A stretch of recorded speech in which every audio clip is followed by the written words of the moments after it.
Hey there guys, Raj here. I hope you guys are doing well. First of all, Happy New Year. This is actually the first video I'm doing this year. So I hope you had a good Christmas as well. This is actually the first video I've done in a while, so not intentional, but sometimes things get in the way and sometimes I just don't feel like doing a video. But I think I've got a review that some of you will be interested in, definitely. This is, I think, one of my latest purchases, definitely one of the latest purchases. This is Tom Ford Noir Extreme. This is an eau de parfum fragrance, and yeah, I really like this. I really like this fragrance. So let's just get into the notes first of all. So I was looking around at notes, and some websites seem to be listing different notes. So the most accurate one I found was on the Harvey Nichols website, which is like they have a few stores in the UK and a few around the world. So yeah, notes for this one are saffron, cardamom, nutmeg, a mandarin, neroli.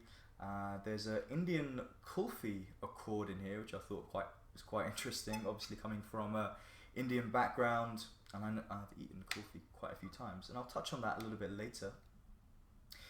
They describe it as kind of milky. There's also a little bit of rose, jasmine, orange flower, woody amber, and sandalwood and vanilla. So yeah, I mean, there's quite a few things going on in here in terms of the notes and the chords. I don't think it's the very complicated scent. It's definitely not a complex scent. It definitely is on the slightly more simple side, but done to a really good level, I think. So occasions. So I think you could wear this. I think this is best suited in nighttime, evening wear, dates, slightly more formal occasions, but nothing too serious, really. Nothing too serious. It is quite a sweet, grown-up sweetness I find in this fragrance, and I think you could also wear it in cool weather, cold weather, but also works quite well. I think it works quite well in humid weather, surprisingly. Actually, I didn't think it would, but I tested it on one day and actually did quite well. I did a few light sprays. Typically I do about 4. I did a couple on that humid day, and actually it was pretty good. So yeah, I think it suits somebody slightly more mature in terms of either attitude or age, and is kind of more of a grown-up feel I have to it, but it has a playful edge as well. It's nothing too serious. So yeah, I mean, performance is decent for an eau de parfum. I got around 6 or 7 hours. It's not going to last the entire day, but for a fragrance that is, I think, better suited for nighttime, 6 or 7 hours is pretty decent, I think. So the scent itself, well made. I like it a lot. It suits my style, I think. It reminds me a lot of Dolce & Gabbana, the One for Men, if you guys know that fragrance. I don't think the scents are like identical, but they're definitely in a similar style, and I feel like this is just a slightly better version. And actually, I say slightly better. It is a lot better in some ways, but both are kind of good versions of one type of style, which is this sweet woody amber type of fragrance, basically. So what I get really from this, and I've sprayed on a little bit, yeah, the opening is all about this. It's a really nice opening. It can get a little bit too much in the first couple of sprays. It definitely kind of calms down a little bit and doesn't go over the top with the sweetness, but it's creamy, it's milky, it's like a vanilla ice cream. It definitely has this kind of rich amber accord in there, but nothing over the top. It's a nice balance. You've also got a great ingredient, which I think is really good in here, which helps to kind of calm down this sweetness, and it is saffron. So saffron is a really interesting ingredient in fragrances, or whether you're using it in cooking. It can add an extremely aromatic, spicy, almost menthol-like. It's very different. It's very multifaceted, actually. Saffron can be quite overwhelming in its raw form, but it adds a nice little spicy tingle to this fragrance.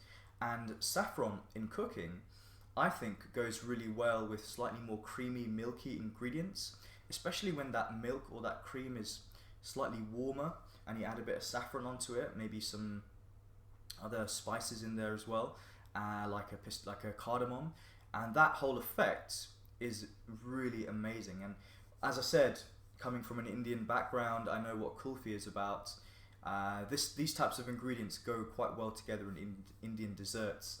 Kulfi, when I first heard it, I actually started laughing, to be honest. I was like, what the hell, kulfi?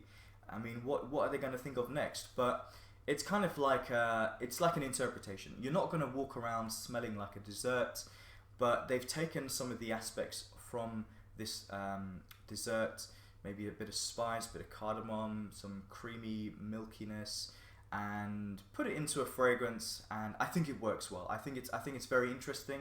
I like the fact that they've used this dessert as a sort of inspiration and interpreted it very well. Yeah, I mean, that's pretty much what I get. A little bit of cardamom in there, a bit of saffron, blended with this vanilla ice cream woody amber accord, and it especially after the first half an hour, I think it's just absolutely perfect. It just works so well. It never really goes away from that. I've had this on my skin for about probably about 20 minutes, 25 minutes, and this is kind of what I get from start to finish. It doesn't change too much, but everything I've said is pretty much what you're going to get from start to finish. It's not going to take you on some kind of crazy journey. It's just a straightforward, slightly gourmandy, slightly spicy fragrance, a little bit more upscale, a little bit more refined than Dolce & Gabbana The One, a little bit more expensive also, but you can find this for a discount.